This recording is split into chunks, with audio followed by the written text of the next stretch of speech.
alimento a partir de tal hora para tener el estómago vacío o que esté sin problema. Luego tenemos que ver la forma de que el anestesiólogo puede justamente hacer ya una visita previa para ver anatómicamente cómo se va a encontrar este paciente mañana, para ver qué dificultades va a encontrar. Entonces, en cambio, en la emergencia llegan de un momento a otro y yo tengo al paciente frente a mí y es una gran diferencia. Y muchas veces el paciente puede tener un daño con sangramiento, por fractura, etcétera, y puede haber lesiones inclusive de la vía aérea superior. Entonces, es muy complejo y muy importante tener en cuenta esa diferencia. Entonces, tenemos que también pensar, si el estómago está lleno de cualquier tipo de alimento, podemos tener el riesgo de una broncoaspiración. Es decir, en esos procedimientos que vamos a tener que hacer, el paciente puede tener una broncoaspiración o que todo paciente politraumatizado ya de entrada me va a indicar que es una vía aérea dificultosa, difícil. ¿Por qué? Porque ustedes saben que yo no puedo hacer esta maniobra de olfateo en los procedimientos, puesto que puedo tener yo un compromiso estable todavía en ese momento, y si yo no tengo en cuenta estos problemas, yo puedo ocasionar una segunda lesión. Entonces eso también dificulta y tengo que tener cuidado de no hacer movimientos exagerados en los procedimientos. Y de todas maneras, por esta razón es que hasta que no se demuestre lo contrario, yo tengo que pensar que esta columna cervical está dañada. Por lo tanto, es importante que yo no tenga que hacer esos movimientos bruscos si no tengo seguridad que no hay ningún problema. Por esa razón, cuando hablábamos de las 3 placas clásicas de un paciente politraumatizado, era tener en cuenta una lateral de la columna cervical, de tórax y pelvis, decíamos. Entonces eso ya me puede ir mejorando y adelantando.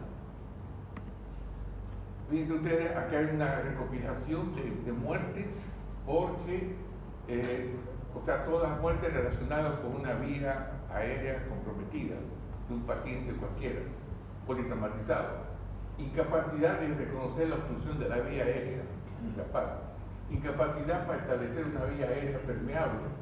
Incapacidad para reconocer una vía aérea colocada incorrectamente. Muchas veces, como anatómicamente tenemos por delante la vía respiratoria y por la parte posterior la vía digestiva, 50% hay de éxito y 50% hay de fracaso.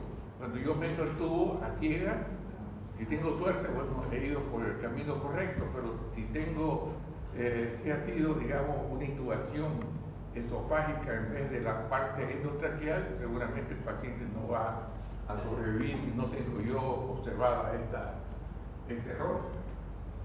Otro tema también relacionado es desacomodo de una vía aérea establecida previamente. ¿Qué significa esto? Como el tubo que está bien colocado, muchas veces pasa que lo refieran a otro centro asistencial y en el transcurso del viaje el movimiento hace con que seguramente el tubo no está muy fijado adecuadamente y por lo tanto va a llegar al centro con la retirada o salida del tubo en su posición normal. Y también la otra, que es incapacidad de reconocer la necesidad de ventilar al paciente. Fíjense una anécdota, yo cuando estaba en la emergencia del hospital llegó un paciente de Montero traído con un interno, que le dijo el médico, anda a acompañar al paciente. Bueno, no tuvo más información, se fue adelante con el chofer, el paciente estaba intubado, estaba atrás, inclusive felizmente estaba todavía con un glasgow por encima de 9, estaba respirando por sí solo y llegó sin ayuda. Entonces tiene que estar pues alguien dando una ventilación asistida. Bueno, entonces eso también como anécdota se las cuento porque uno dice no es posible, pero sí, a veces sucede esto en los hospitales. ¿Cuáles son las causas de obstrucción de la vía aérea? Ahí está en negrilla la lengua.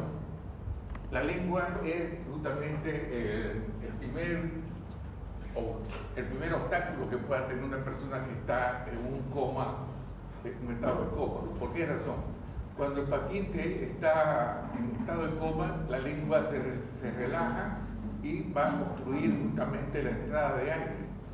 Fíjense ustedes que toda paciente que tenga ronquidos, toda persona que tiene ronquidos, si yo le digo a ese roncador que se vuelca y la lengua cambia de postura y pasó el ruido que hacía por el ronquido.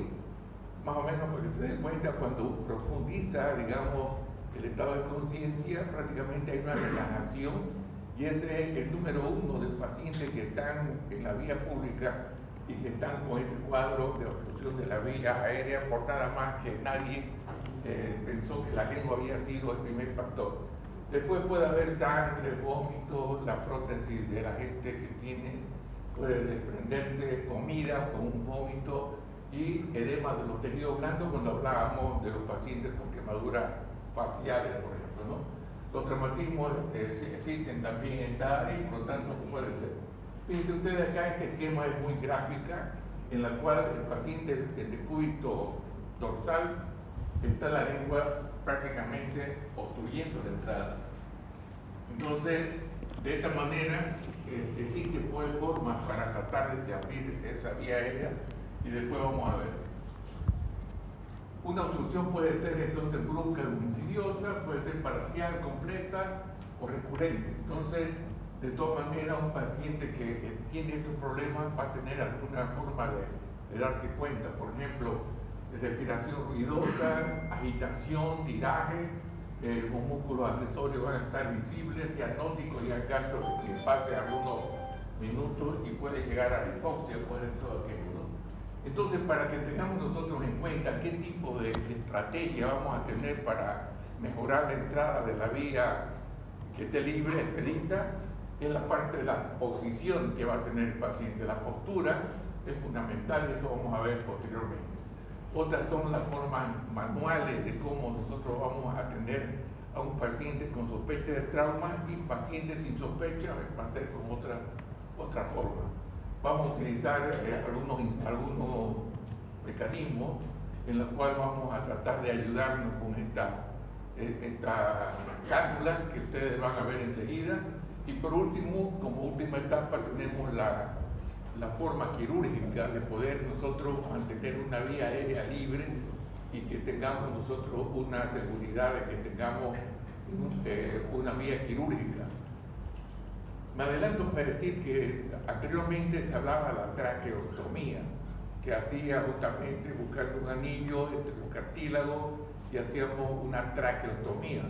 Pero eso quedó, postergado exclusivamente para los cirujanos. En cambio, la gente que está en la emergencia, lo que está considerándose tranquilamente es una cricotiroidotomía, que es diferente para poder nosotros tener una vía temporalmente ya y el paciente poder tener la función respiratoria. Esto lo vamos a ver también. Fíjense ustedes, esta paciente, si se le coloca una almohadilla, una cabecera en la parte occipital, ya vamos a tener nosotros una mejora de poder observar que la vía aérea esté libre. Acá tenemos, fíjense ustedes, como todo paciente politraumatizado, hemos dicho que la A tiene un complemento control de la columna. La parte más débil de la columna es la parte cervical. Las 7 vértebras pues están libres, no están protegidas por los arcos costales ni la parte muscular y por lo tanto es un lugar muy flexible. Entonces, y también es la que sufre mayor daño. Entonces, todo paciente que llega, digamos, con una inmovilización, como ven acá, la tabla espinal, los collarines cervicales, etcétera, van a ver ustedes de que de entrada tenemos que ya pensar que esa columna tenemos que estabilizarla. ¿Qué significa eso? Significa que yo no debo hacer ningún movimiento exagerado de flexión, extensión, rotación, etcétera. La técnica para poder nosotros permanecer una vía aérea, tenemos la apertura de la boca, después la aspiración, que todo hospital debe tener un buen aspirador, una buena cánula, sonda tipo Yankauer o esta pinza de Magir, que es la que sacamos la gasita, para tratar de sacar objetos que puedan estar en la boca, y de todas maneras vamos a hacer nosotros maniobras como están acá en la parte inferior, es decir, subluxar la mandíbula o elevar el mentón hacia arriba, y de esta manera que alguien me mantenga la columna en una postura neutra. Esa es la posición que vamos a ver. Fíjense ustedes acá, cuerpos extraños. Actualmente hemos tenido pacientes que han llegado con su bolo de coca, con los motoqueros, etcétera, que están con su tema. Fíjense ustedes que llegan con un cuadro en la cual de obstrucción, y eso tenemos que verlo, ¿no? Entonces las maniobras de elevación del mentón o la maniobra de subluxación de la mandíbula también son viables, son buenas para realizar la apertura de la cavidad oral y poder observar adentro. Aquí están las imágenes nuevamente, cómo vamos a subluxar la mandíbula. De esta forma vamos a tener nosotros una forma de hacer. Lo que no se puede hacer en pacientes que están con sospecha de traumatismo cervical es justamente hacer la maniobra del olfateo. ¿Cuál es la maniobra del olfateo? Es justamente hacer una hiperextensión, y de esta forma, esta manera de hacer así, se lo puede realizar en pacientes que no han sufrido traumatismo. Eso es un grupo. En cambio, en el paciente con sospecha tenemos que pensar de que esta maniobra está proscrita, no podemos hacerla, y si no utilizar otras formas de abrir y de mejorar la parte de lo que significa ¿qué procedimiento vamos a tener? Los objetos mecánicos son las cánulas que vamos a ver enseguida. Podemos nosotros hacer una intubación mucho más segura. Podemos usar ya otros equipos que vamos a tener como alternativa y que los paramédicos lo han propuesto, puesto que muchas veces los paramédicos tienen que tener diferentes formas de encontrar una vía aérea más segura. Esto es lo que vamos a ver nosotros, las cánulas. Existen dos tipos de cánulas, la cánula orofaringea y la cánula nasofaringea. La cánula orofaringea es justamente una cánula que tiene una forma de una S itálica, en la cual va a tener diferentes tipos de tamaño, y bueno, van a tener diferentes colores para más o menos identificar los tamaños de pequeño, mediano, grande, etcétera, y por lo tanto son los famosos bajalenguas. Esta cánula se va a utilizar para tratar justamente de separar la lengua y poder tener nosotros un paciente que tenga entrada de aire sin problema. Para cada paciente tenemos que utilizar la cánula que corresponde a ese paciente. Es decir, no puedo utilizar una cánula pequeña o demasiado grande porque puede, en vez de ayudar, comprometer. Entonces, acá piensen ustedes cuál es la forma práctica de saber qué cánula hay que colocar a este paciente. Si fuera yo el paciente, se dice que es una distancia de la comisura de los labios al lóbulo de la oreja. Entonces, para mí, esta es la cánula para que me coloque. Comisura de los labios y el lóbulo de la oreja. Entonces, para cada paciente tenemos que utilizar la que corresponda. De esa manera tenemos ya un paciente que podemos colocar la cánula para separar la lengua. Bien, en medicina existen indicaciones y existen contraindicaciones. Entonces, ¿qué tipo de contraindicaciones tenemos para el uso de esta cánula orofaringea? Orofaringea, que va a ir hasta la faringe. Se dice que es un paciente que debe tener justamente el reflejo nauseoso abolido para poder utilizar, porque ¿qué pasa si yo le coloco a un paciente que está despierto? Es casi lo mismo que yo le dijera a ustedes, a ver, con su indicador, métanse en la boca y háganle así a la úvula. Náusea, vómito, y por lo tanto tenemos que tener en cuenta que esta cánula se debe colocar a los pacientes que están en un estado ya de inconsciencia y que el reflejo lo haya perdido. Eso es lo que se debe hacer, ¿no? Entonces, tenemos la cánula orofaringea. ¿Cómo se la debe colocar? Ahí es la otra, ¿no? Fíjense ustedes, se debe colocar en forma tal de que pueda entrar con la concavidad hacia arriba y hacer un giro de 180 grados para colocarla en su sitio. Aquí está la imagen con la concavidad hacia arriba y hacer un giro para que de esta manera quede en su sitio la lengua y que no perjudique al paciente. Entonces, el tamaño es fundamental, que sea exactamente para el paciente, que corresponda anatómicamente la distancia de la comisura al lóbulo de la oreja. Aquí tenemos ya la cánula colocada. Esta es otra cánula que podemos usarla, que es justamente la colocación de la cánula nasofaríngea. Es un tubo de Robert Tassi, que es justamente el nombre que diseñó esta cánula, y por lo tanto esta cánula se debe colocar por la vía nasal hasta que llegue en proximidad de la glotis, más o menos. Lo mismo tiene su indicación y su contraindicación. No podemos colocar a un paciente en esta cánula en pacientes que ha sufrido fractura del macizo facial o fractura de la hueso de la nariz, por ejemplo, ¿no? Y muchas veces, como tenemos pacientes que han tenido algún tipo de desvío de tabique, donde corresponda mejor, se la coloca. ¿Cómo se la debe colocar?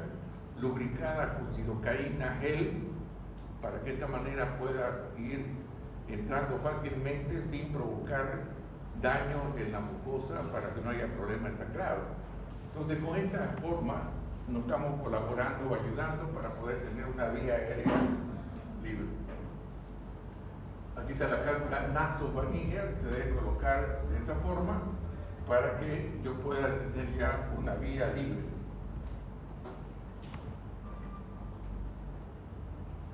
Las contraindicaciones nuevamente se repiten acá. La cánula orofaríngea, contraindicada cuando existe reflejo nauseoso en pacientes conscientes, eso es una contraindicación.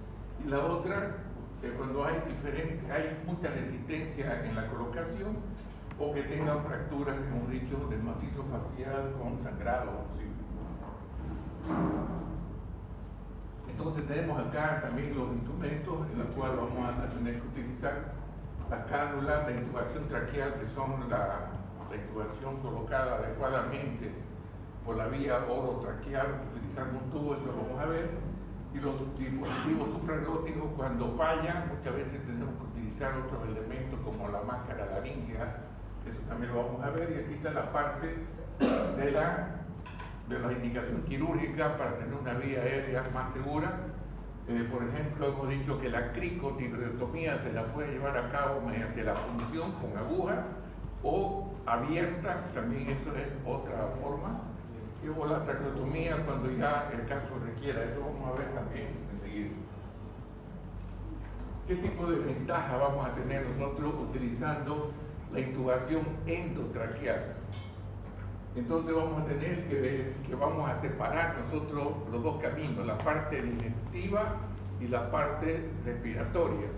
Si vamos nosotros a colocar un tubo dentro de la tráquea, prácticamente, aunque el paciente tuviera vómitos posteriores, no va a impedir, no va a haber una broncoaspiración, por ejemplo, ¿no? Entonces vamos también a facilitar la ventilación con una buena oxigenación, y muchas veces cuando está el tubo colocado en la tráquea podemos nosotros hacer limpieza de esa secreción que puede estar de la parte bronquial, y podemos aspirar para que salga esa flema que estaba provocando en el paciente.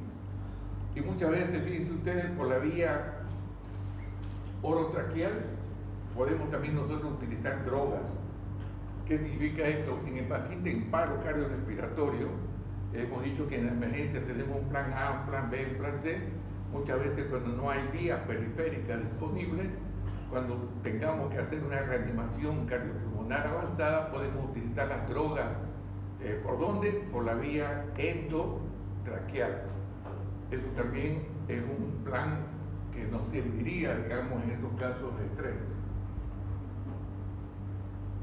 Otra forma es que cuando tengamos ya una buena intubación en la parte traqueal, vamos nosotros a impedir que haya una distensión gástrica. ¿Qué significa esto? Cuando vamos a usar el famoso AMBU, que ustedes seguramente lo han visto, el respirador manual, porque eso va solamente en la parte anterior, una máscara facial, y vamos a ventilar. Esa ventilación va a ir por dos caminos, va a ir por la parte respiratoria y por la parte digestiva. Entonces, cuando hacemos nosotros demasiada presión en la ventilación, utilizando ese tipo de instrumento, el paciente va a tener poco a poco se va a llenar de aire en el estómago, porque el aire se está dirigiendo a los dos caminos, a la parte respiratoria y a la parte digestiva. En cambio, cuando aseguramos nosotros una buena intubación, ya estamos nosotros dejando de lado la vía digestiva y vamos a ventilar adecuadamente al paciente.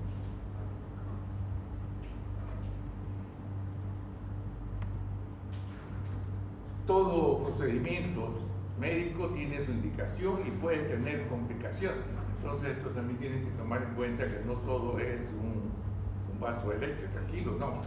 Puede haber complicaciones cuando existen ciertas situaciones críticas y por lo tanto se tienen que indicar. Si yo tengo una mala técnica, soy muy torpe en la parte de la técnica, puedo yo lesionar piezas dentales, puedo lesionar labios, puedo lesionar la tráquea, y de esta manera puedo yo, como digo, dice acá, y puedo yo creer que he intubado bien la tráquea y me he ido al esófago, por ejemplo, ¿no? Puedo tener vómitos y también lo mismo. Cuando un tubo pasa por la mucosa de la tráquea, se va a generar ciertos reflejos que pueden provocar alteraciones cardiovasculares, puede aumentar la presión, puede haber arritmia, también puede haber arritmia. Entonces todo eso hace con que yo tenga que tener en cuenta. Y de esta manera vamos a hacer los procedimientos que después vamos a ver con más detalle. Bien, vamos a describir ahora todos los instrumentos que vamos a tener que utilizar y conocer muy de cerca para proceder a una intubación orotraqueal. Este es el famoso ventilador manual. Todo el mundo lo conoce como el AMBU. Hay que ambucear, dice entre comillas. El AMBU fue la primera marca que apareció con este equipo, así parecido cuando la marca de la parte dental, digamos la pasta dental, era el famoso Colinos. Todo el mundo sabía que Colino era la pasta para poder hacer la higiene dental. Entonces, el AMBU fue la primera marca y muchas veces se escucha por ahí, anda a comprarme Colino marca Colgate. Estamos hablando de cosas incoherentes. Lo mismo acá, el AMBU es la marca, anda a buscarme un AMBU marca Tacaboca o otra cosa. Entonces, el AMBU fue la primera marca y hasta ahora se la conoce como, este equipo se la conoce como el AMBU. Es un respirador manual que tiene tres partes que están acá más o menos distribuidas. La primera parte es la mascarilla externa, que tiene forma triangular para que quede cubierta la parte de la nariz y la boca.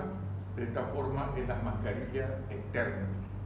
Luego tenemos a continuación una especie de válvula en la cual cuando yo ventilo va a entrar al aire y por esa válvula va a salir hacia el exterior.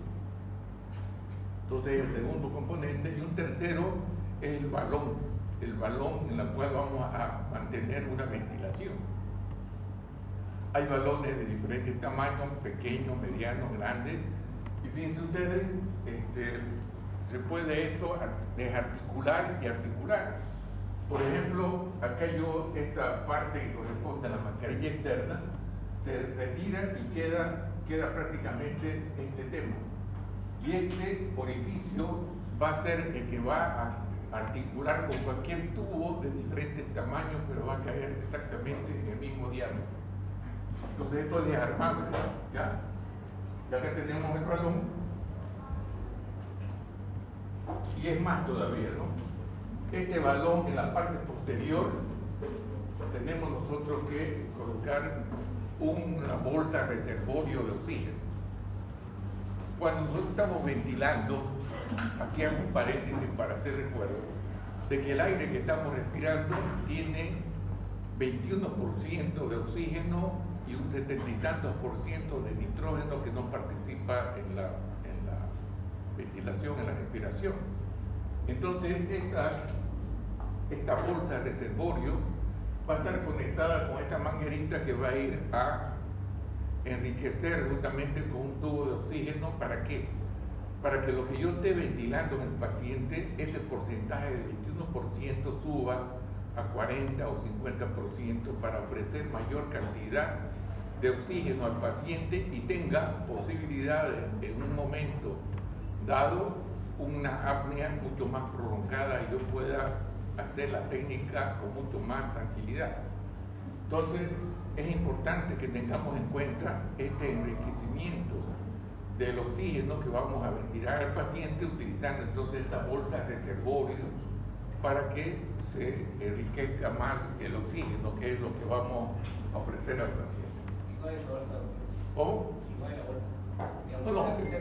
No, eso es, digamos, lo tengo, lo hago, si no, lo ventilo, no hago lo que tenga, 21% es excelente. Cuando yo estoy haciendo respiración boca a boca a un paciente, cuando tengamos que hacer las prácticas de reanimación cardiopulmonar, fíjense ustedes cuánto yo inspiro, recibo 21% de oxígeno que tiene el aire común. Cuando yo expiro, apenas he utilizado 5%. Entonces me queda 16% que va a ser útil para el paciente. ¿Entiendes? Entonces esa respiración que yo hago es un paciente que está en la vía pública y yo le hago respiración boca a boca. Ese 16% que quedó, porque yo estoy utilizando 5% y estoy dándole al paciente el resto. Entonces, al paciente es útil con esa respiración boca a boca que yo le hago. Acá estamos hablando que si no tengo este reservorio, le estoy dando 21% que va a ser útil a un paciente que está precisando una oxigenación. Ahora, si lo tengo, le pongo la conexión, por supuesto, y ahí voy a ampliar el periodo de apnea que el paciente va a tener hasta que yo haga esta técnica de intubación. Bien, ¿cómo se maneja entonces la parte del procedimiento?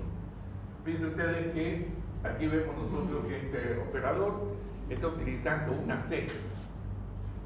Una C, ¿para qué? Para que yo apoye la tabla, para que yo apoye, digamos, la máscara hacia abajo. ¿Por qué? Porque este reborde, fíjense ustedes, es inflable y tiene que tener una buena cobertura para que no salga por el aire por los lados, ¿no? Entonces yo tengo que hacer una compresión hacia abajo para que esté completamente hermética esta parte de... En cambio, se dice la C para hacer el apoyo y la E volcada para tratar de que el maxilar esté firme y yo pueda hacer esta maniobra.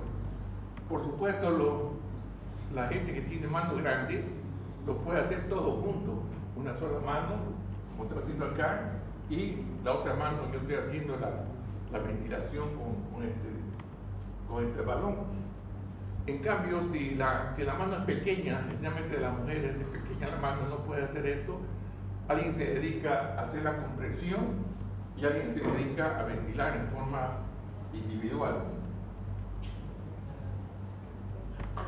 Aquí tenemos, fíjense ustedes, con una sola mano y aquí tenemos la otra, en la cual puede tranquilamente ayudarse con un auxiliar para hacer en forma individual la insuflación y la parte de mantener la parte.